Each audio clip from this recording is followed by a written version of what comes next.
For this video, we're going to talk about catfish live wells. We've had several questions about live wells and when we're tournament fishing.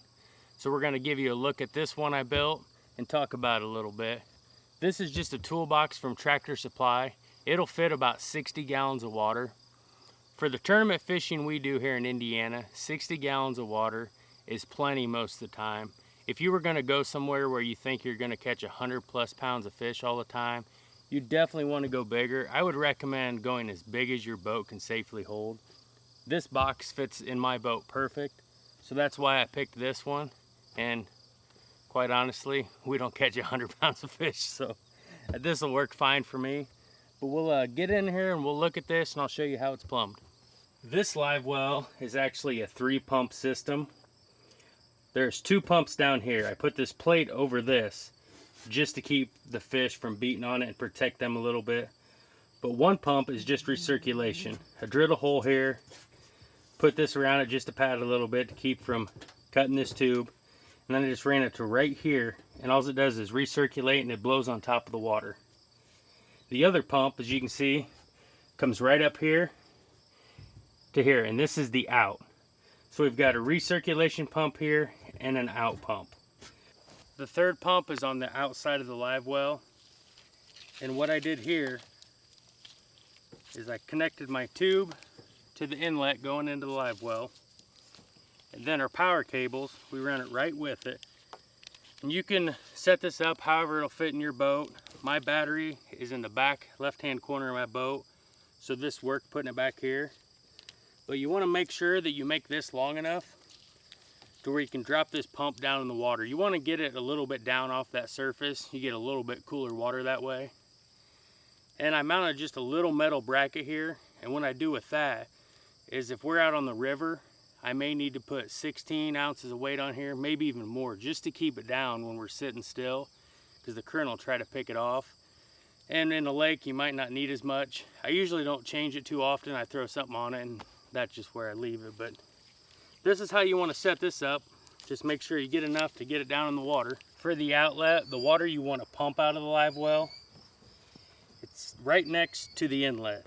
Same thing, you just want to get some fittings. A lot of the fittings I'm using are in the farm store in the sprayer section.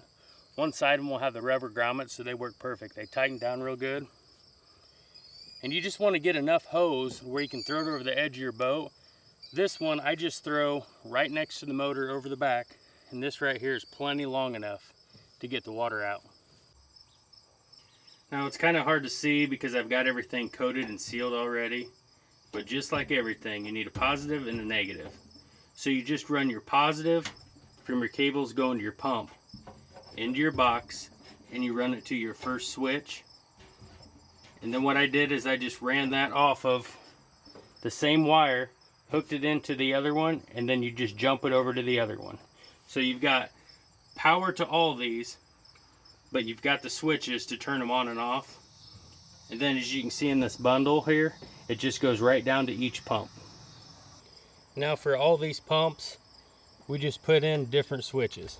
We've got the fill, we've got the recirc, and then we've got the out. And these are just switches you can buy at any farm store. You can even get these at Walmart. So that's a quick overview of how this live well is built. The most important thing in keeping fish alive is water in and water out. Recirculating helps to move the water around and build a little bit of oxygen. But if you just recirculate that same water over and over, it's full of ammonia and it's just nasty water, and it's really not doing a whole lot for the fish. It helps a little bit, but it's not enough. So just keep putting water in, water out. Every time you stop to fish, make sure you're throwing that hose overboard. Get fresh water in there, pump water out. Just keep doing that. The only time you shouldn't be putting fresh water in is when you're making a run, if you're going to a different spot. A couple things you could add to this, and I plan on doing, is I'm going to add a switch, a level switch that automatically pumps water out, so I can just turn on my fill and forget about it. Just let it keep working, and then I don't have to worry about it. I've got the same size pumps coming in and out, but with that longer hose going out in the water, it's going to pump a little bit slower. It's not a lot, but you're going to see a difference. You'll end up running your tank dry. The other thing I'd like to add to this is a 24 or 12 volt system actually that is for oxygen. Now big bubbles makes a system just like anything else. You can hook right on your starting battery, your boat, your trolling motor battery, whatever you want to do. But I believe that'll do up to 2 30-gallon live wells. It has 2 different hoses off it. So I'm going to buy that one and put it in here and try it. Or you can go a little more expensive route, and there are oxygen systems for fish. You can look them up online, but they've come a long ways with them. So I hope this helps you out building your live well. There's no point in fishing a tournament if you don't keep your fish alive. That is the most important thing to the sport, and that is the most important thing to preserving our sport. Thanks for watching.